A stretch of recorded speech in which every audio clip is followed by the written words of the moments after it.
Welcome back to another episode of The Loco Fit Show, where we redefine what healthy means to you. I'm your host, Laurin Conlon. This week, I'm joined by Coach Karina. Hi, guys. It has been a minute since you've been on. Yeah, it's so good to be back. It's been a while. How long has it been? I don't even know. Like, what is time, right? I mean, dude, that's a whole different podcast. It's 2024 in like a week. I know. That's crazy. So nuts. This is actually going to be released in 2024. And we are recording at the end of the year, and it's just like literally this year. I feel like that everybody says that every single year. Oh my God, this year so much. But like, where did the year go? And then your parents are like, I remember just yesterday you were 5. You're like, no, I get that now. And now like, just yesterday I was 5. How is it 2024? Literally. What the anyways, we're not talking about reminiscing and memories today. We're actually doing a 2-part series. I'm super excited for this, on how to balance a corporate job and your health and fitness goals. So this year you actually started at a corporate job, and I wanted to do a 2-part series on, the first one's going to be like nutrition, and then let's say like lifestyle, personal development, spirituality, like that whole bucket. And then the next one will be on training and movement, because those are very distinct and very different. But first, let's start, like, explain your new role and kind of the setup in terms of it being like some remote, some in person. Yeah. So first of all, hot take, guys, you don't have to quit your 9 to 5 to be fit and like enjoy your life. You can use your 9 to 5 to build the life you want. But so I work remote, which is really nice. However, I do have a very strict schedule. I have to be available on call from typically 8:30 to 4:30 or 9 to 5. My job is nice in the sense that it's flexible. Like if I have to get off early, that's totally fine as long as I'm communicating with my team. But 40 hours a week, I work from home. I work remote at a desk. I typically need to be glued to my desk for most of the day because just the nature of my work, sometimes people need me right away. It needs to be a fast turnaround time. I work for live TV. So yeah, there's that. And then every week I have to go into the office for just 1 day a week, which again, not a bad gig at all, but it is a hybrid position. And those days do look different from those flexible work from home remote days. And those days I have to plan a little bit more diligently, nutrition wise and schedule wise, because I have to drive into an office in the morning, sit in rush hour traffic, 8 hours in an office, and then drive home at the end of the day. So yeah, that's kind of a rough overview of my schedule. Yeah, and previous to that, you were, of course, working a lot. It's not to say that you weren't working a lot, but there's a lot more there's a lot more flexibility when you are coaching, because you can work, like I got up at, started work at 6 today, then I have like that kind of midday break, which is, I feel like that's one of the biggest differences with having a corporate position versus not.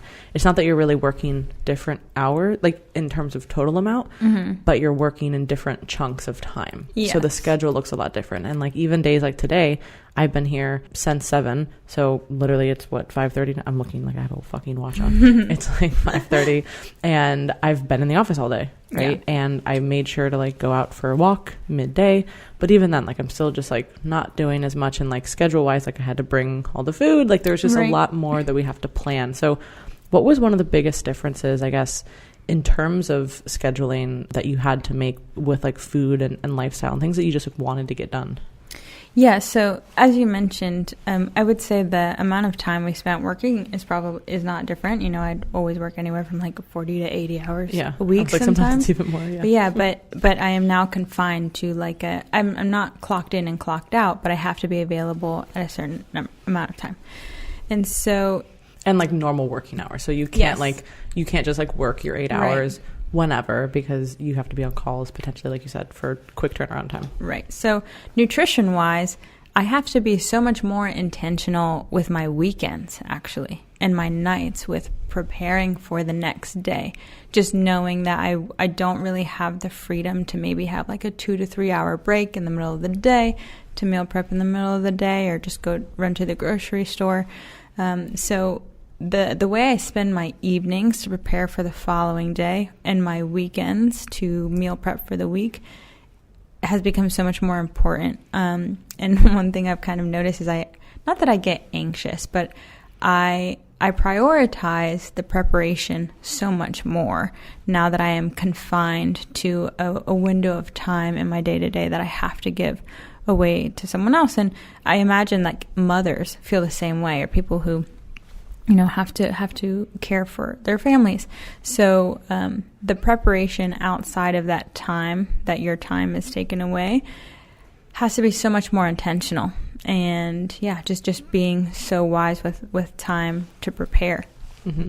Were you finding that like when you started this position, because I know there was a transition period for you in terms of like how you were feeling with everything, and like I know you were a little bit more tired and like food was more kind of chaotic. So what did you notice with food in particular that was maybe more of a challenge, like when you first started this? Yes. Like, was hunger different? Like, I wouldn't say hunger was different, and activity played a lot into obviously hunger cues. But in the beginning, I was just so like focused on doing a good job in my new position that I would kind of recklessly abandon any preparation for food, and I would work all day, and then I would be like, okay, what can I grab super quick? A handful of almonds, and then I would have gone like all day without eating.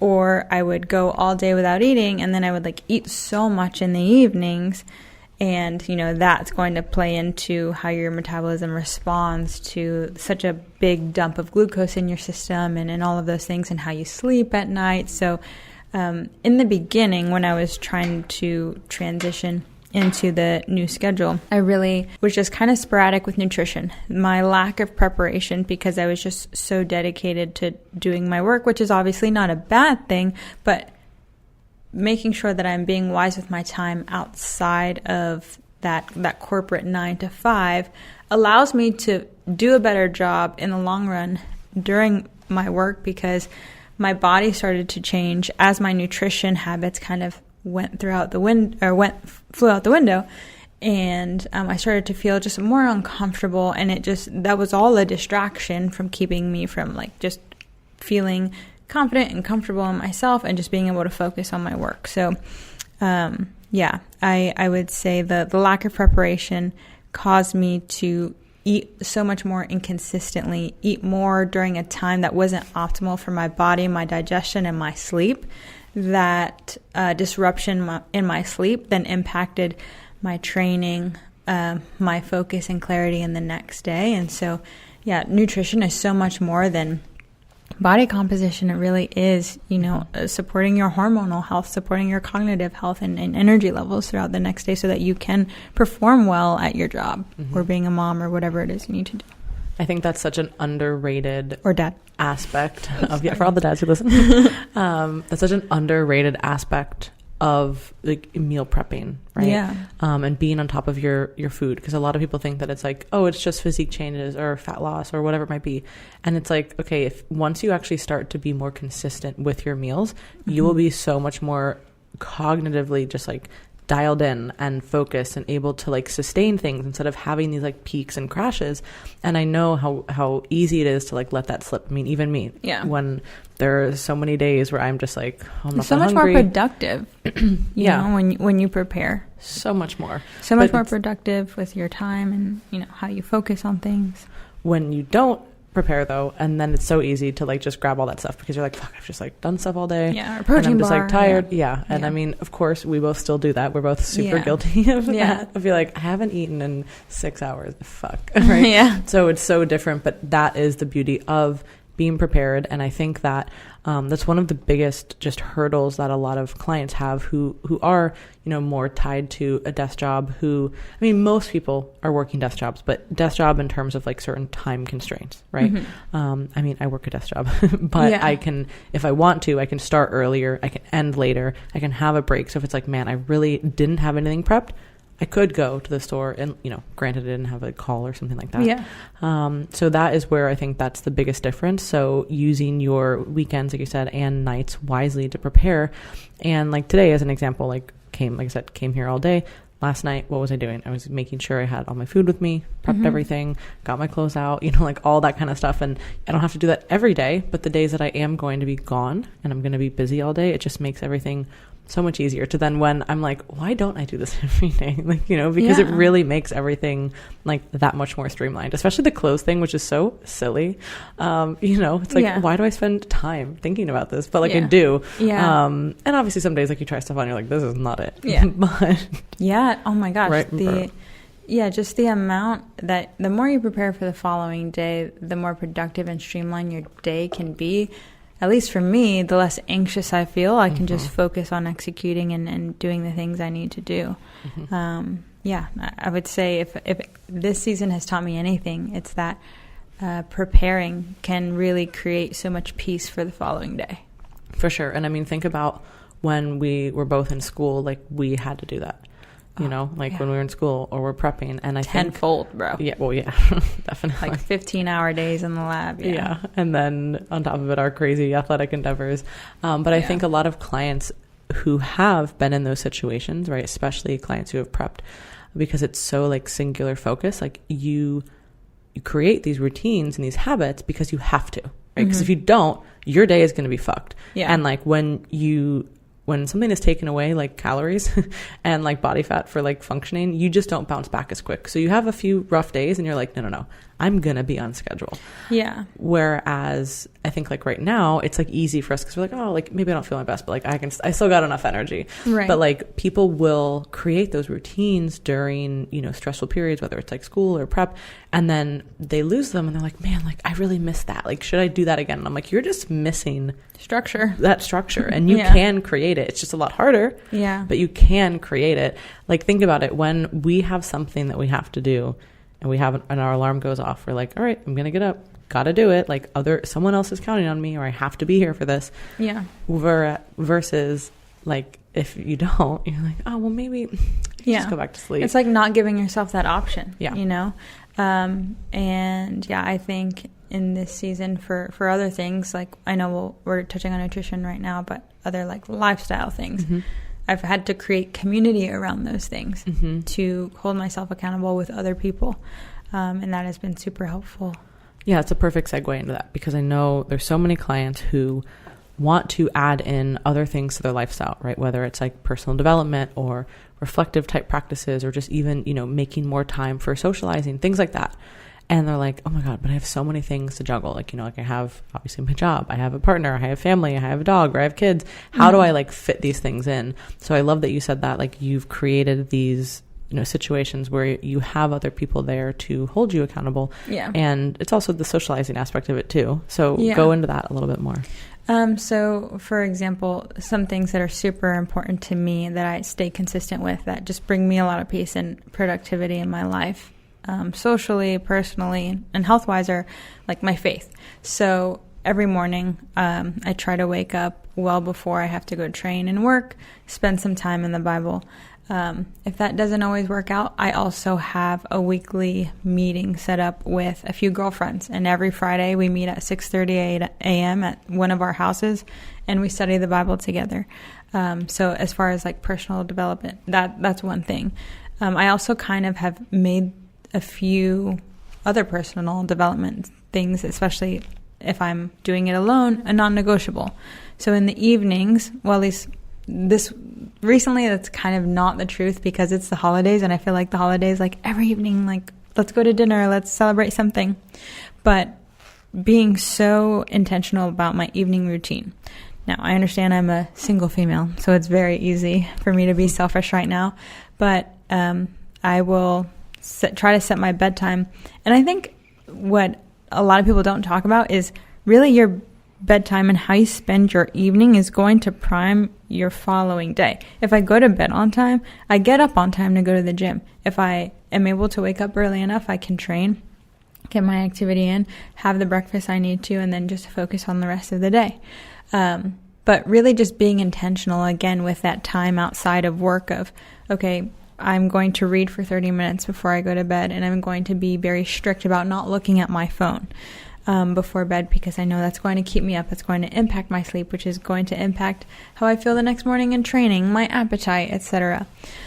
So I do know that maybe with someone who is a spouse or a parent, that can be a little bit hard because you don't have that luxury of being quote unquote selfish with your time. And so I think that, you know, just trying to incorporate those things that fill up your cup personally along with your family is going to be super important. If faith is something important to you, like getting in a small group at your local church, if that's what you're into, or if you want to read more, maybe joining like a book club. There are virtual book clubs that kind of, again, hold you accountable, where you have to read X number of chapters by a certain, day, and then you talk about it. Or even doing that with your partner. Like, hey, like this is something I would really like to grow in, and I would love for you to grow with me. Like if that's something of interest with you. I have some friends who are in relationships, and they're both reading a book together, and every week they kind of meet over what they've read that week. And so sometimes, if accountability is something that works really well for you, and that's really kind of the nature of coaching, I think, right? Because it's not that what we teach people is rocket science. I think for a lot of beginners it is, but some people, we've coached for 3+ years. At 3 years, you kind of figure out like what you need to do. But at the end of the day, it's like having accountability, or that coach is also an art. And so just having someone to keep you accountable and to help you and to give you wise counsel. So I would say in this season too, with just moving into this new season, community has been super helpful as far as helping me stay in tune with those habits. Because, I think, at least for me, I get really sucked into just working as much as possible, or and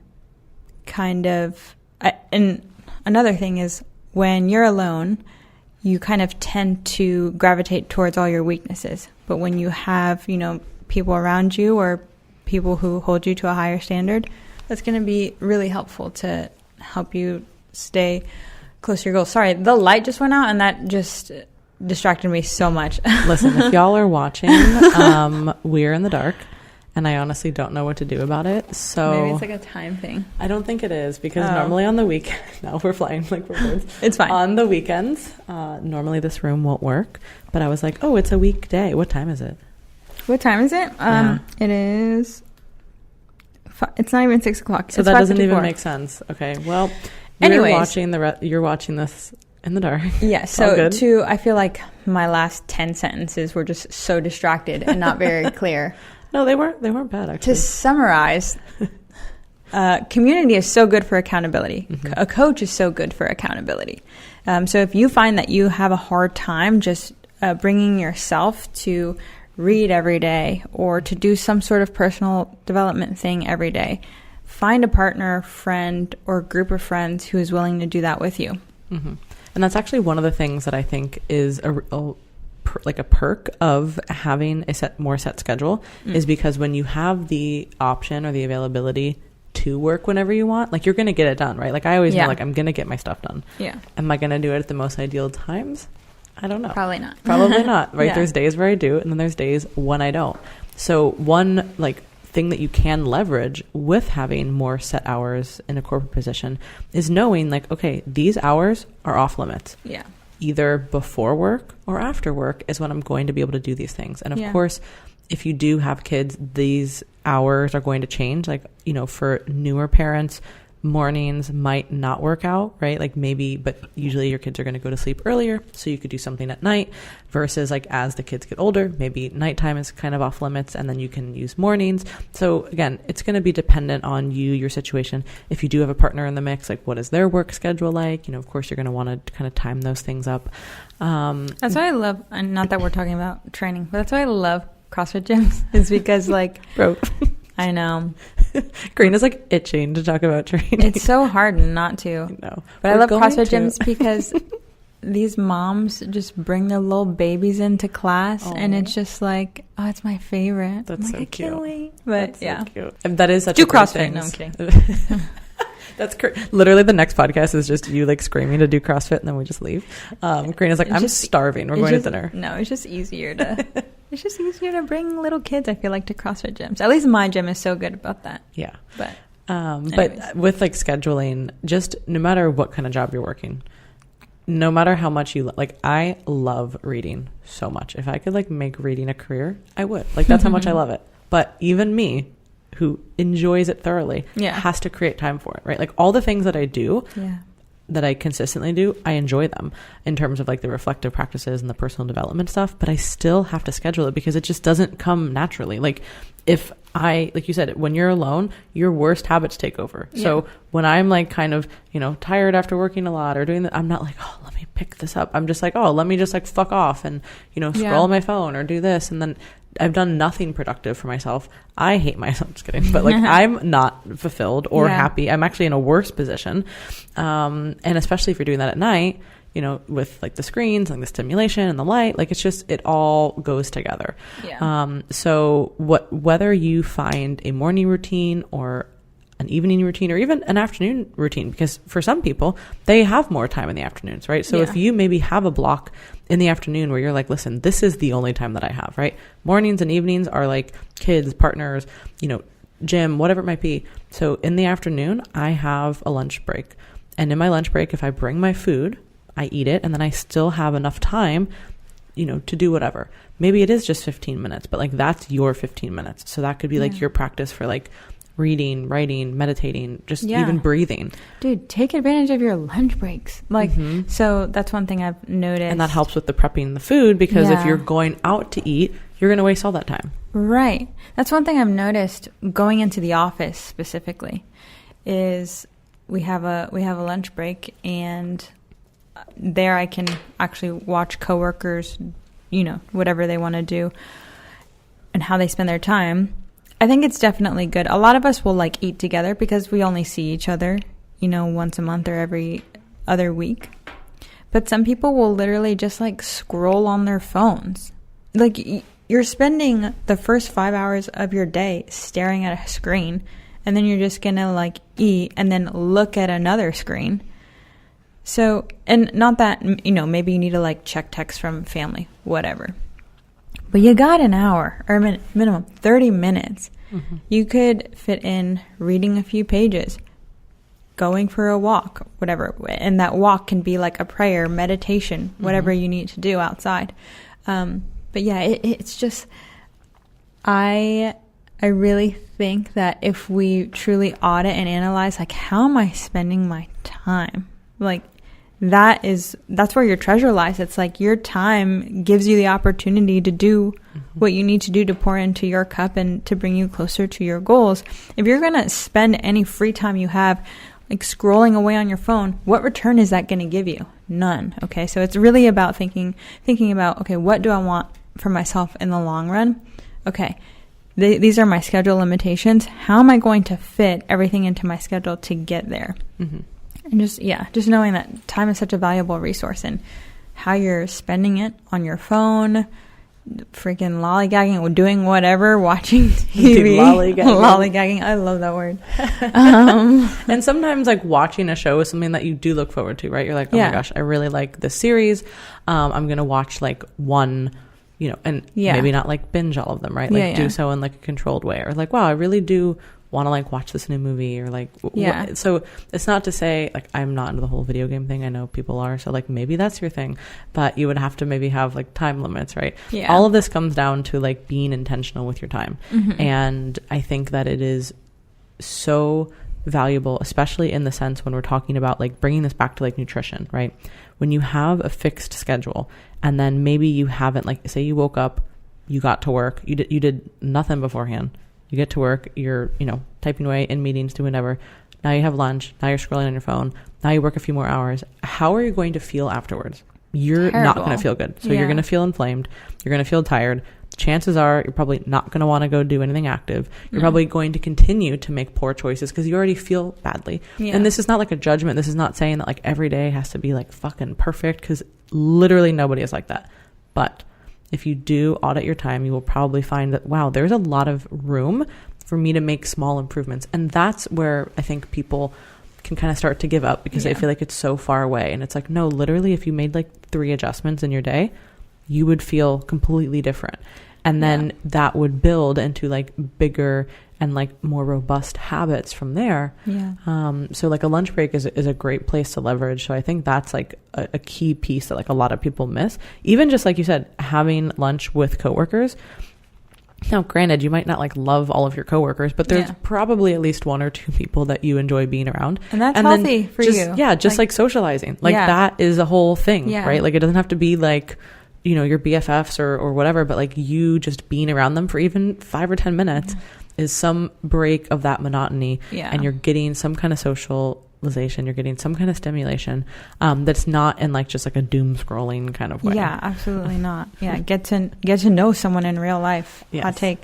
But yeah, and I think I think too, especially on the days where I have to commute and go into work, if I mess up the night before, it impacts my entire day. If I'm up scrolling and if I'm just not going to bed on time, or if I've slept terribly, I wake up late. I don't pack anything to eat.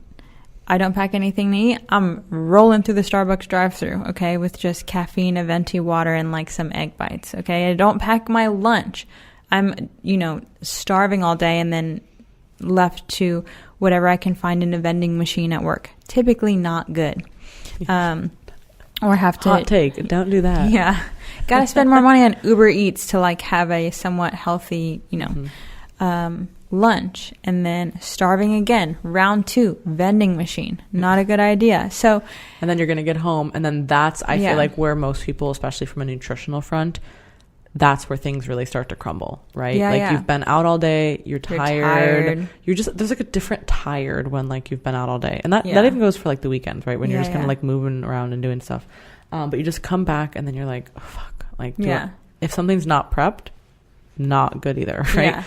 Maybe you have like cereal, some snacks or something, that's fine.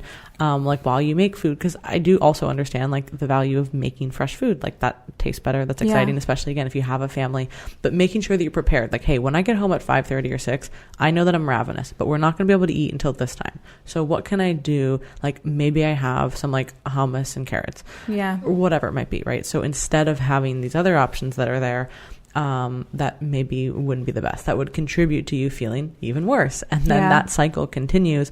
And then that's when, like, say you go out to eat and it's like, well, fuck it, I'm already here, I already feel like this. Then you make poor choices there. Then maybe you have a few drinks, and again, there's nothing wrong with eating high calorie foods or having drinks every once in a while. The one that becomes every day, there's a big difference of like, oh, I didn't prepare for a Tuesday, so now I've kind of fucked off all day, versus like, wow, I had like a great like girls' night out or like a date night on like Saturday.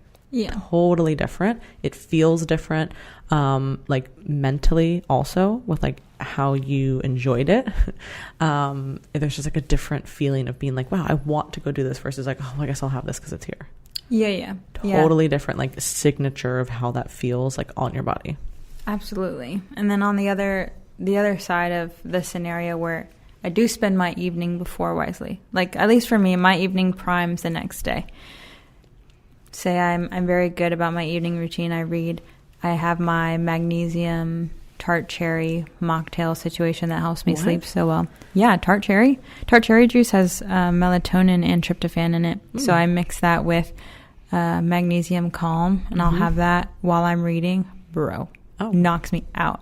Feels so good. I know everybody talks about the magnesium for sleep, but I can maybe do the little tart cherry mix. So a little tart cherry, and then I'll like mix it with like sparkling water. So good. So bougie. This is such a Karina drink. Oh my god. How much tart cherry? And now the nerd in me is like, how many ounces? So I'll do half a cup, because like I think a full cup is something like 30 something carbs. Dang. Which is kind of a lot of like fructose at night. So I'll do like 4 ounces, just for like a little. But I feel like that shit's expensive too. Yeah, like you gotta get the real one. Yeah, you're not gonna get like, you can find it at Trader Joe's. And I used to be on the cranberry kick. Like they always had like the 100%, like the real tart one there. No, it's really good. So when I do that, when I'm good about that, I go to bed on time. I wake up early enough. Or if I'm smart the night before, I pack my lunch the night before. But in the morning, when I'm smart about my breakfast and my food, I can be packed. My day goes so much better. My nutrition is on point. I feel better. My, focus and cognitive clarity is a lot better.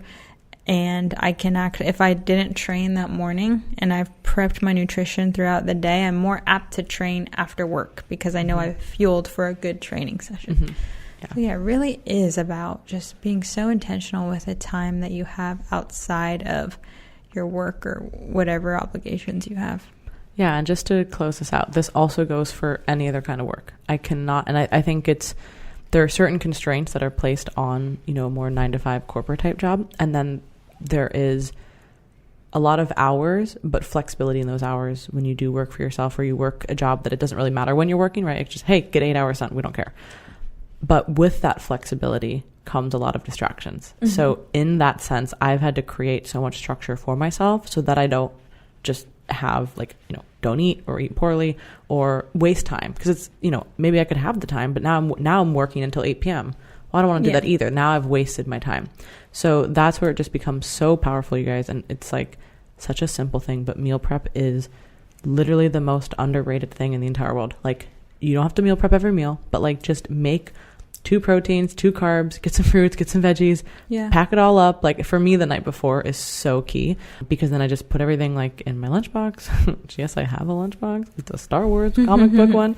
Literally, someone walked by today and this guy was like, your lunchbox is sick. So cool. Literally. I was like, oh, I know. Thanks. But that, and then if you want to take supplements in the morning, last night, I'll prep my greens and reds, put out my, any kind of pills that I'm taking, pre-make the coffee, literally those little things. When you're already in the kitchen, everything's already messy. You have to clean stuff up once. It's not like you're doing it 100 times. It really is such a time saver. And if that's the time that you're getting back, it's not like it's groundbreaking. It's not like I'm spending 3 hours, but if I get 15 minutes back, well, then I could do something productive for 15 minutes. Then that, again, is the snowball effect for all the other positive things. So. Yeah, I hope this podcast really encourages anyone who does feel like their time is what gets in the way, or their schedule is what gets in the way of them having the body that they want, or the health, the health scenario status that they want. Because like you said, there's so many other positions, job types. I coached a client for 3+ years who was an on-call nurse in labor and delivery. She would have 12-hour shifts. Sometimes she would be on call and she'd have to go at 2 a.m. to deliver a baby. And she lost something close to 100 pounds when we were together. And I was just so blown away by her and her ability to be so diligent with her time outside of work and her time anytime she could squeeze it in. And her ability to balance that with, socializing and family and her relationship. It is possible. There's nothing special about specific jobs. It really is just it comes down to how you decide to spend your time and how much you realize how valuable you are. You're valuable enough to pour into that time that you have outside of your schedule that is dedicated to work or whatever activities you have, to take care of yourself. And just literally whatever you're pouring into in the present is you taking care of yourself in the future. That meal prep the night before or the weekend before, it's dude, value yourself enough to take care of yourself down the road. Absolutely. That was such a great way to end. And part 2 will be all about training and movement, because that also has to be very intentional, especially the movement aspect when you are in a more fixed hour position. Because again, most people work sedentary jobs, but when you have to work certain hours, it does place different constraints on your life. So definitely. That will be part 2. Thank you guys for listening. If you have any questions about coaching, consulting, or just want to shoot us an email, you can visit teamlocofit.com, and we'll talk to you guys next week. Bye.